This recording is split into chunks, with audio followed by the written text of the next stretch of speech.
Lalaki ginaligar gintiro patay isang punong barangay kag isa ka barangay kagawad. Daan nga hiligotanon, ginatudlo raso. Nakatutok John Sala.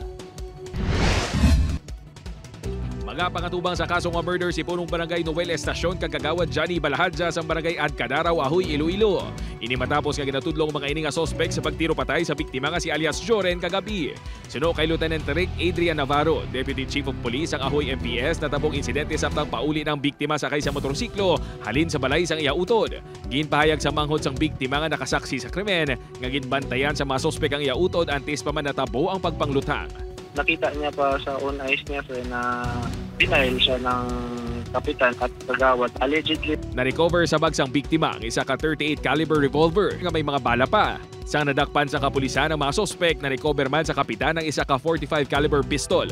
Lunsay hindi rehistradong mga pusil. Ginpanginwala naman sa kapitan nga may upod ini kag ginpahayag sini nga self-defense lang ang natabo.